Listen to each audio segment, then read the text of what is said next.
Hello and welcome to our channel, Portugal on a Shoestring. We are Brian and Diane, and in 2023 we bought a century-old abandoned property in central Portugal. Please join us as we begin our adventures, gaining new knowledge and skills along the way, as we renovate our house and manage our land, and all on a shoestring budget. If you enjoy our videos, please like, share and subscribe. Morning everyone. Welcome to a garden update. Brian's been renovating again. Done some more rows.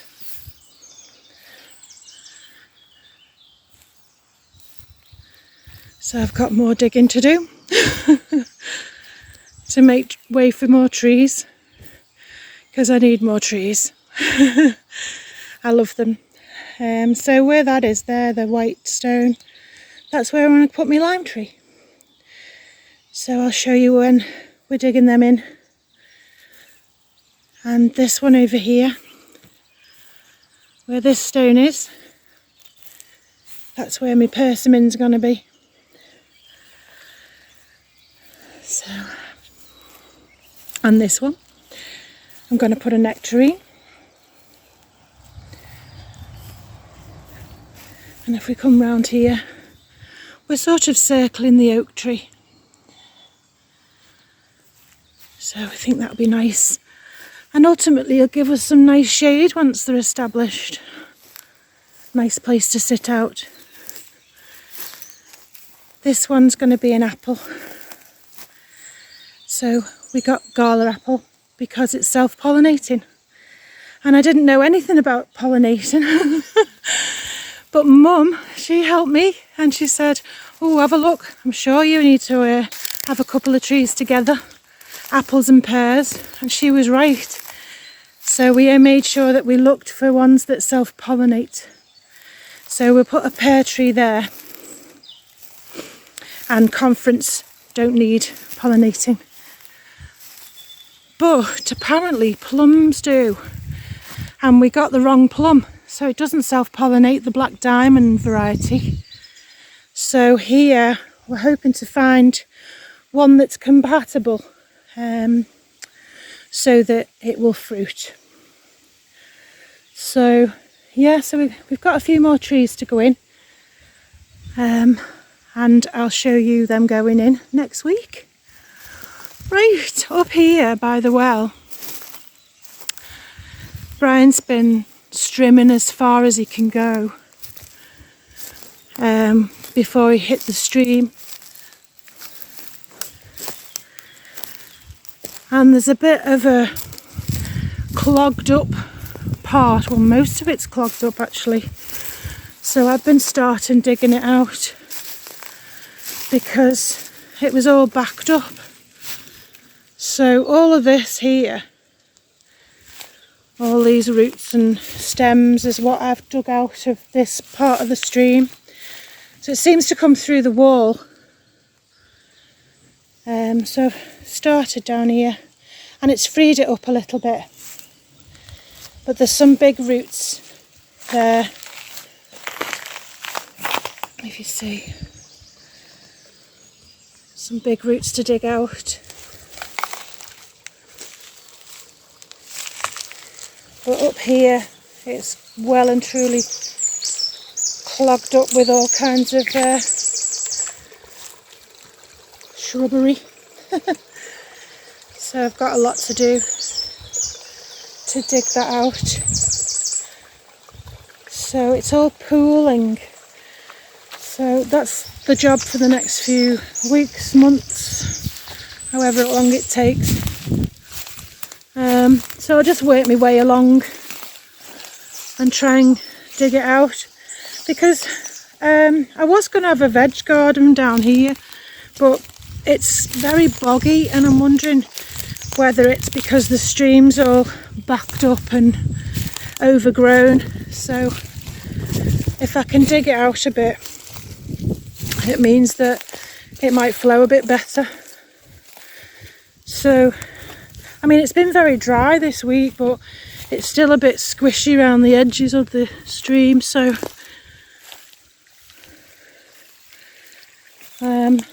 I'll dig that out. I think also that tree might need to be cut a little bit. Certainly the overhang bit there. And I hate digging, cutting trees, but I do need to trim that. Got all forget-me-nots, which are beautiful. Foxgloves. I'm hoping to plant lots of wildflowers, really. Encourage them to do it, to grow in the garden, rather than so many brambles and nettles. So that's my ultimate goal, really. Is have a nice wild garden with trees and flowers and a bit of lawn, but not much lawn, because it doesn't encourage the wildlife. So it's quite good. This stream down, part of the stream here, is quite good flow to it, but still on here it's just a bit squishy now and again. So the thing is, these things we're learning about this garden, and it may well be that everything gets moved and changed, so we just have to see. I may have to move my veggie garden further up the garden. I'm thinking about it. I've been thinking about it 3 o'clock in the morning, like you do. It might be better because it's closer to the house. Right, in other news, Brian's been levelling this part of the garden because we've ordered a pool, and I know we were going to try and transform that concrete hole there, but we just haven't got the time, and it's getting really hot, and so we've ordered a pool. Should be here in the next couple of weeks. A big round paddling pool, so that would be good, because there's far too much to be done in the kitchen and the garden, so we need to prioritise. Unfortunately, there's only 2 of us and we're clapped out before we start anyway, so yeah, we decided that's it, you know, we'll splash out. No pun intended. Right, but that's the garden update. Oh, also, I've been still digging these brambles out. I've got loads to do now he's rotavated, but I'm working my way slowly but surely. But as you can see, this is some of the things I'm dealing with. Now, they start with a little bit poking up, but look how big that is. And it goes deep into the ground, and I'm sweating trying to dig that out. So they seem to go in rows along. So there's another one just poking out, and he got loads in the rotavator. It catches in the rotavator, so he has to clean it out. But there's all the roots in there. There's all like big roots in there. Just all kinds that I'm taking out. Let's see, it's massive. This one's quite small actually, but the one I'm digging at the moment, that's quite a big one. But I'm getting closer to the end, closer to my plum, and then I'll just have to come back round, start again. But that's what I need to do. If I want a beautiful garden, I need to do this and get the ground, because the soil is so lovely. I love the soil, it's so rich. I've planted some more potatoes at the end to see how they do. So just mark them out. I basically just, the potatoes that start to sort of get roots that we don't use in the house, I just put them in. See how they do. But yeah, we'll see. There's loads of mess up here.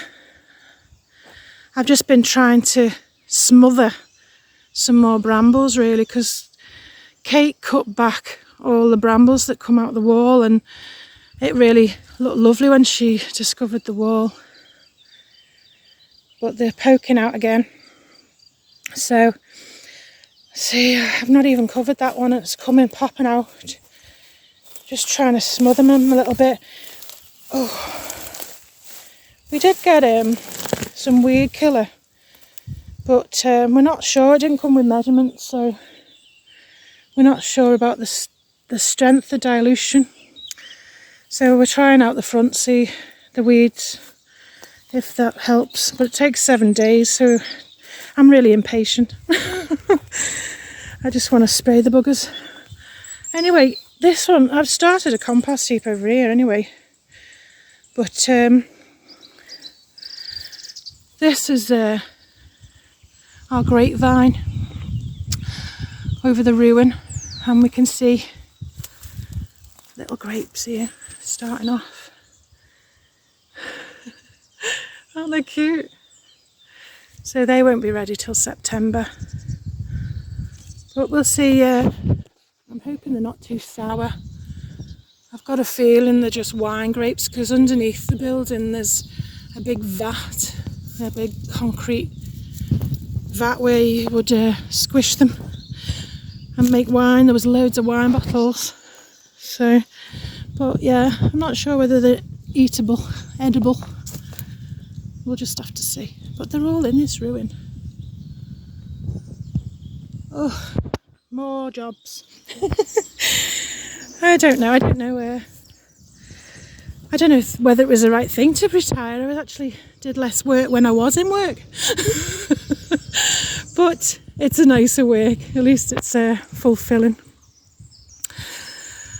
But that's the garden update, really. Hello. We're just getting ready to self-level the floor. Now, first thing we do, once we've swept all the dust off, we've hoovered it, and now all we need to do is put like a bonding coat on. That's to stop the cement floor from absorbing all the water out of the self-leveling compound. Right, let's get on with it.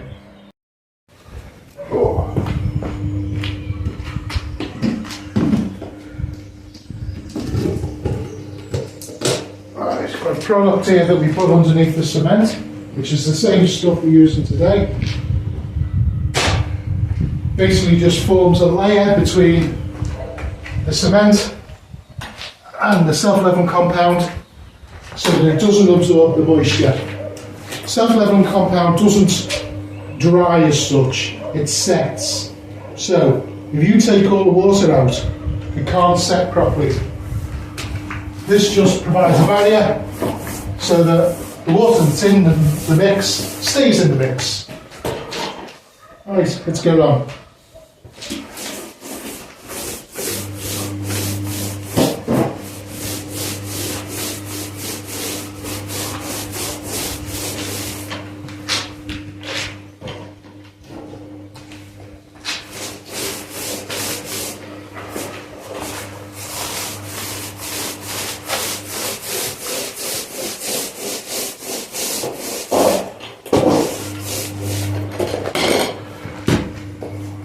Helping me roller stayed on.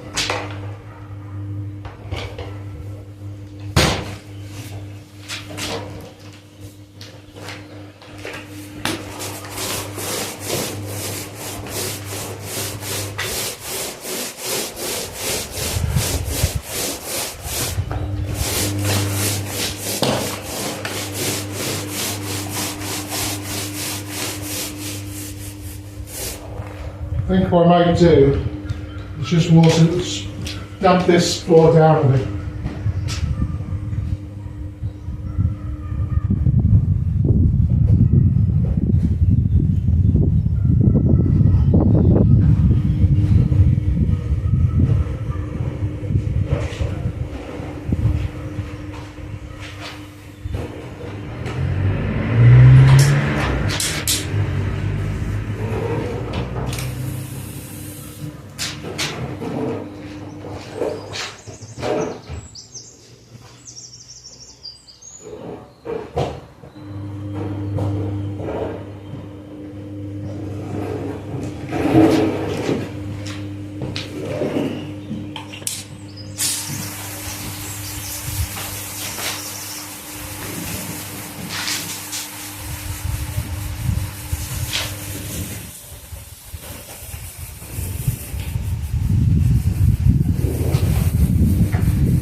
We're not looking for a really nice even coat, we're just looking for coverage.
So we're sort of set up to mix up the self-leveling compound.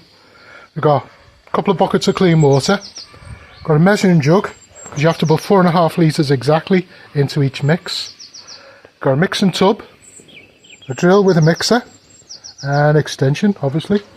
For laying it, we've got bucket trowel, a float, and a little spiky roller, because this gets all the air bubbles out and blends in the different batches. Right, let's get to mixing. Okay, so here we go with the first mix. Now this has an open time of about half an hour. So once we get started, we've got to keep them coming. We've got about 12 bags to put down, so let's make a start.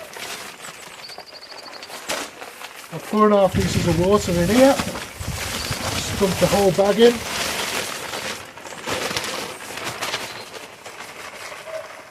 And start mixing.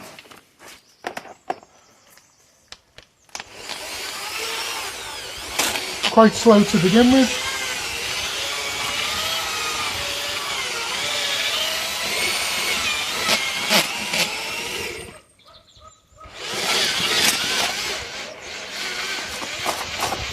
As it starts to incorporate, put a bit more power into it.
warm.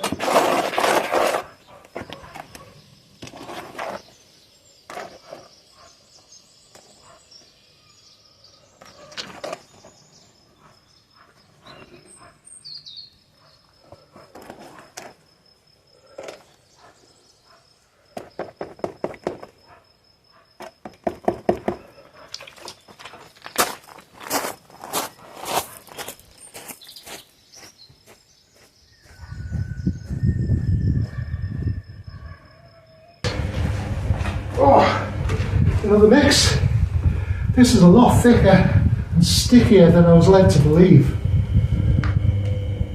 But it's doing the job, so I'm not complaining. Now, I'll try and keep wet edge to wet edge all the time. So whenever I go to the next one, not letting an edge dry, and you're just blending them in a bit. Not too worried about little lumps, like they can be taken out. So a big one like that can go. It's not mixed properly.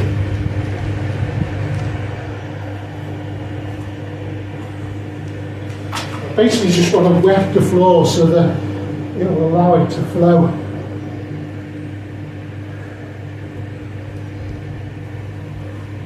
Just pushing it around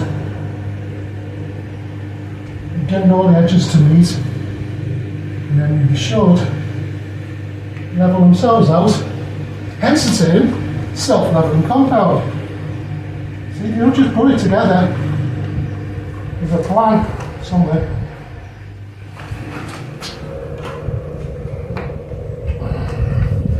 Right. Do this lightly over the top,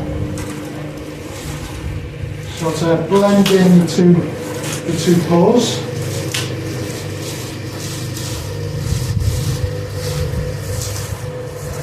I say these are getting tiled anyway, but I just want a reasonably level surface so that we can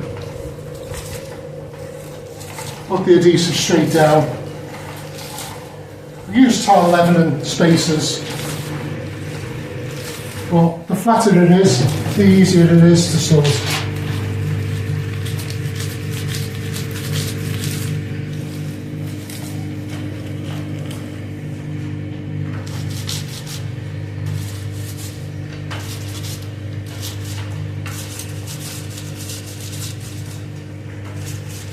Give this bucket a clean out, I think. Make sure we don't get any more of these snots in. That's doing okay.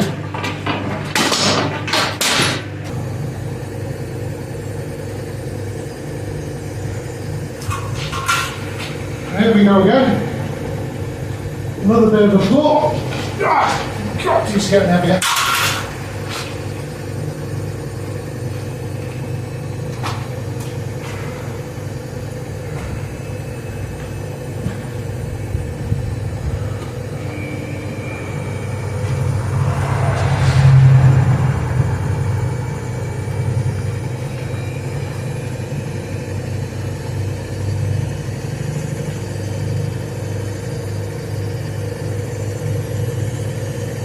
Gone quite well, that. Don't bother with the float, just do it with the rubber.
So here's the finished floor. Going to take about 4 hours before I can walk on it. But it looks pretty good. Not perfectly flat, but flat enough to tile on. I'll just take the camera and we'll take a little walk around. Through the laundry, utility room. There we go. I've just finished there. Now that's going to seep off. Blocked it up as best I can, but that's okay. And build it up with tile adhesive. And there we go. That's not bad. Took 10 bags. I had 12, so I've got 2 left over. So I'll use them somewhere else. So, harder than expected. It absolutely knackered me mixer. I have to get a paddle mixer. The drill's no good at all. Right. See you later.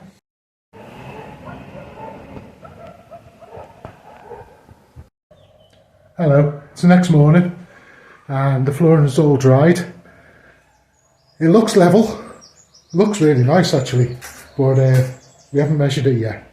So, fingers crossed, here we go. Alright, we set a laser up on a tripod and we took our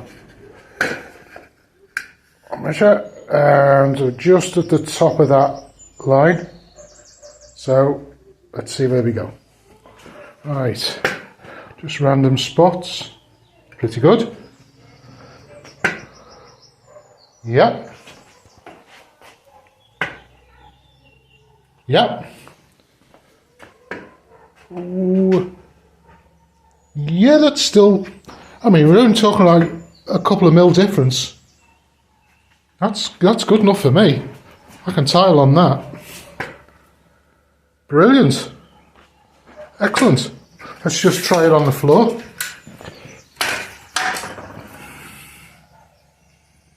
And we've got a good bubble. And a good bubble. Try somewhere else. Yep.